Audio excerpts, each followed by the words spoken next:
안녕하세요. 임플란트 타이거입니다.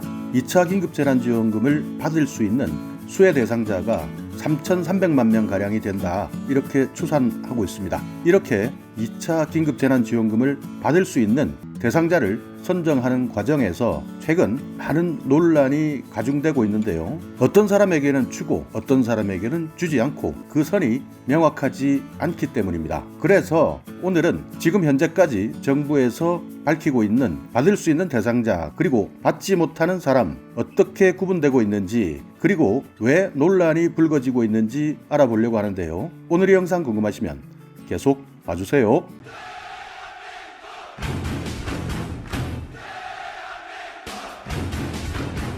네, 2차 긴급재난지원금의 방향, 정부와 여당에서는 가장 많이 피해를 본 국민에게 가장 두텁게 지급하겠다, 이런 원칙을 세우고 있는데요. 그렇기 때문에 고용에 취약한 계층, 특수고용 형태 근로자 또는 프리랜서, 이런 분들, 영세 자영업자, 소상공인, 그리고 저소득층과 노인, 또 일자리를 가지지 못하는 청년, 이런 분들을 섬세하게 파악해서 지원하겠다. 그래서 이런 분들이 다시 일어날 수 있도록, 힘을 얻을 수 있도록 지원하겠다, 이렇게 밝히고 있는데요. 그러나 혜택을 받을 수 있는 분들을 선정하는 과정에서 잡음이 많습니다. 정말 커다랗게 논란이 불거지고 있는데요. 그런 논란 중에 하나가 미취업 청년, 그러니까 취업을 하지 않고 있는 청년에 대해서 50만 원을 지원하겠다. 그런데 그 반대로 저소득층 노인에게는 현금이나 쿠폰을 지급하는 것이 아니라 대신 공공 일자리로 지원하겠다, 이렇게 밝히고 있습니다. 그러다 보니까요, 일을 할 수 있는 힘이 있는 청년에게는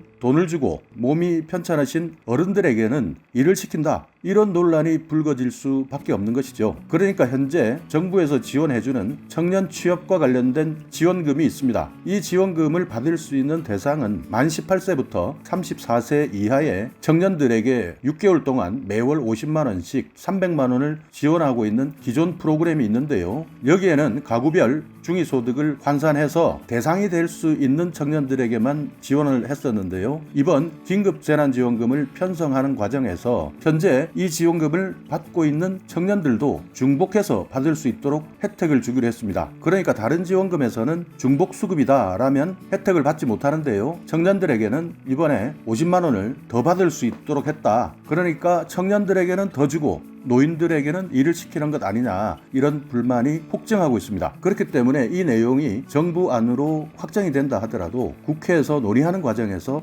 또 바뀌지 않을까 우려하는 분들이 많은데요. 여러분께서도 어떻게 바뀔지 관심 있게 지켜보시기 바라겠습니다. 또 하나 불만이 많은 부분은요, 통신비 지원 부분입니다. 한 달 동안 2만 원의 통신비를 지원해주겠다, 휴대폰 요금을 감면해주겠다, 이렇게 밝혔는데요. 나이가 문제가 되고 있습니다. 17세부터 34세 그리고 50세 이상에게만 지원하겠다, 한 달에 2만 원을 지원하겠다, 이렇게 밝히다 보니까요, 35세에서 49세 여기에 해당되시는 분들이 불만이 매우 높습니다. 물론 정부에서는 35세에서 49세 가장 많이 경제활동을 하고 있다, 그렇기 때문에 통신비 2만 원 필요 없다 라고 판단했다는데요. 물론 2만 원이 있어도 없어도 상관이 없는 돈일 수 있습니다. 그러나 35세에서 49세 여기에 해당하시는 분들은요, 2만 원이라는 금액에서 분노하는 것이 아니라 공정하지 못하다, 공평하지 못하다 하는 부분에서 분노하고 있는 것이죠. 그러니까 이런 사소한 부분에서 국민들끼리 계층에 따라서, 나이에 따라서, 직업에 따라서 이렇게 자꾸 선별하는 것이 아니라 차별하는 것이 아니냐, 이런 볼멘 소리가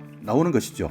또 한 분야는요, 초등 돌봄 쿠폰이라는 제도인데요. 요즘 정말 아이 키우기가 힘든 세상입니다. 특히 감염병 사태 이후에는요, 더욱더 힘든 상황인데요. 그렇기 때문에 정부에서는 대책을 내놓을 수밖에 없었던 것이죠. 그래서 초등학교 3학년 이하 유치원이나 초등학생을 둔 부모님께는요, 초등 돌봄 쿠폰, 이렇게 초등학교 3학년 이하에 해당되시는 부모님께 혜택을 드리고 있었는데요. 최근 긴급재난지원금을 편성하면서 초등학교 6학년까지 확대했습니다. 그러다 보니까요, 중학생을 키우고 있는 사람들은 어떻게 하느냐, 고3 수험생의 부모는 돌보지 않는 것이냐 라는 불만의 목소리가 또 터지기 시작한 것이죠. 여기에다가 어르신을 모시고 있는 분들도 어르신은 돌봄이 필요가 없는 것이냐, 우리는 국민이 아니냐, 이렇게 차별해서 되겠느냐 라는 불만의 목소리가 터져 나오기 시작했습니다. 정말 언택트 시대, 감염병 시대에 살고 있는 모든 분들이 불편을 호소하고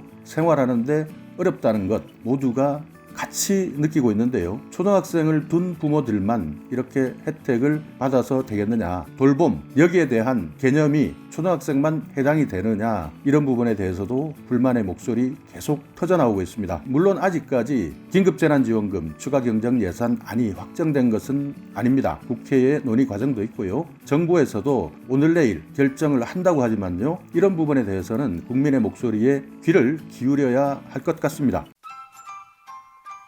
또 한 분야인데요. 여기는 특수고용 형태의 노동자, 근로자의 분야입니다. 최근 학원버스 기사에게는 특수고용 형태 노동자 이렇게 해서요, 긴급고용안정지원금 최대 200만 원까지 지원을 해준다, 이렇게 정부에서 밝혔습니다. 그런데 학원버스 기사만 기사냐? 화물기사, 택시기사, 대리기사 이런 분야에서도 학원버스와 같이 코로나19 때문에 많은 어려움을 겪고 있다. 차주가 자영업자로 분류될 수도 있지만 자영업자가 아닌 특수 형태로 근로하고 계시는 기사님들도 많이 계시다. 여기에 대해서 좀 더 세밀하게 살펴봐야 될 것 아니냐라는 목소리도 있는데요. 이런 하나하나의 분야, 물론 구분해내기 어렵고 정부 관계자 입장에서도 정말 골머리가 아프긴 할 겁니다. 그런 부분이 이해가 되지 않는 것은 아니지만 국민들끼리 자꾸 편가르기 하고 차별하고 서로를 비난해가는 이런 결과들이 나타나지 않도록 대상자를 선정할 때 고민이 깊었어야 했다, 이런 지적들이 많습니다. 또 다른 한 분야는요, 최근 많은 국민들끼리 분란이 되고 있는 분야인데요. 기초생활수급자 그리고 차상위 계층에 계신 분들입니다. 감염병 사태나 또는 각종 재난이 오면 1순위로 혜택을 받고 있는 분들이 이분들이다. 매달 정부에서 지원하면서 특히 어려운 이때 소득이 감소한 분들이 더욱더 많은데, 이런 사람들에게는 지원을 하지 않으면서 기초생활수급자나 차상위 계층에게는 한 번 더 이렇게 지원을 해주는 것이 과연 맞느냐, 이런 지적들이 많이 나오고요. 특히 차상위 계층이나 기초생활수급자에 신청하셨다가 아깝게 경계선에서 탈락하신 분들, 이분들은 정말 정부로부터 지원을 받지도 못하고 또 이번 긴급재난지원금의 사각지대에 놓여서 정말 2배, 3배의 고통을 받고 있는 분들이 많은데요. 그러다 보니 M1 기초생활수급자들이 타깃이 되고 있습니다. 그래서요, 많은 분들이 기초생활수급자에 대해서 비난성 댓글들을 달고 있는데요. 이분들이 무슨 죄가 있습니까? 이분들은 현재 그만큼 경제적 어려움 그리고 또 다른 말 못할 사정으로 고통을 받고 있는데, 최근 감염병 사태 때문에 정부에서 긴급재난지원금의 대상이 되었다, 이런 이유 하나만으로 아무런 이유 없이 비난을 받게 만든 이런 부분에 대해서는요, 정책을 다루는 분들께서도요, 충분한 설명 그리고 배려가 있었어야 되는 것 아니냐, 대책이 있었어야 되는 것 아니냐 하는 이야기들이 많으신데요. 오늘 이 영상을 보고 계시면서 이분들 입장에서 다시 한번 생각해 주시기 바라겠습니다.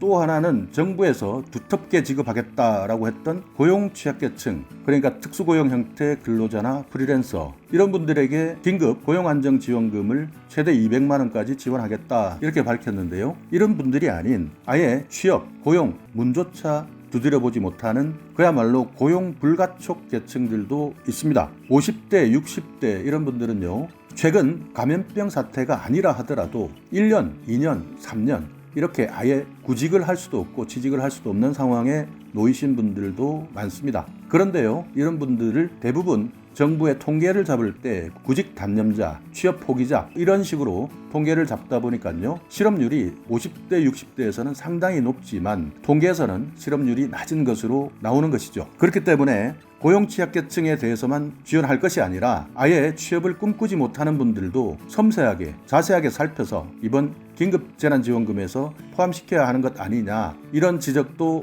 나오고 있는 것이죠. 또 하나는요, 자영업자에 대한 지원인데요. 여기에서 특이한 사례를 하나 소개시켜드리면요, 자영업자군에 속하는 목욕탕 사장님이 계시고요, 또 목욕탕 안에서 때밀이를 하시는 분이 계십니다. 그런데요, 목욕탕에서 때밀이를 하시는 분은 현금으로만 결제를 받기 때문에 소득을 증빙할 수가 없습니다. 그렇기 때문에 매출 자체가 일어나는지 파악조차 힘들고요. 또 자영업자로 사업자 등록을 하기도 어렵습니다. 그러나 여러분께서 잘 아시듯이 이번 감염병 사태에 목욕탕을 가시는 분들이 얼마나 있으시겠습니까? 그래서 물론 목욕탕 사장님도 힘드시겠지만 때를 밀고 있었던 이분은요, 긴급재난지원금에 지원조차 할 수 없는 상황이 된 것이죠. 그래서 이런 분들은 긴급재난지원금을 신청조차 할 수도 없고요, 하소연조차 할 수도 없는 그야말로 충격의 상황에 빠진 것이죠. 이런 목욕탕에서 때를 미시던 분들이 하시는 말씀은요, 목욕탕 사장님은 최근 목욕탕 자체가 사양산업으로 바뀌어가고 있기 때문에 미리 준비를 했다. 그런데 이번에 긴급재난지원금 200만 원을 받으신단다. 그분에게는 술값밖에 되지 않는다 하더라도 나에게는 몇 달을 버틸 수 있는 그야말로 생존의 자금이다 하면서 눈물을 짓기도 했습니다. 이렇게 정부에서 정말 어려운 분들, 고용의 사각지대에 있는 분들, 그리고 꼭 도움이 필요한데 도움을 받지 못하는 분들, 이런 분들을 어떻게 지원할지 앞으로도 계속 논의를 해야 할 것이고요. 선별지급 외치다 보니까 차별지급이 되어가고 있는 것 아니냐, 여기에 대해서도 한번 되돌아봐야 할 것 같습니다. 긴급재난지원금 현재까지 정부에서는 3,300만 명가량 혜택을 볼 것이다 라고 하고 있는데요. 3,300만 명, 여기에 왜 제가 말씀드린 이런 분들은 포함되어 있지 않은지 정말 심층적으로 들여다봐야 할 것 같습니다. 자, 오늘 영상 여러분께 조금이나마 유익한 정보가 있었다면요, 오늘도 구독 그리고 좋아요 부탁드리겠습니다.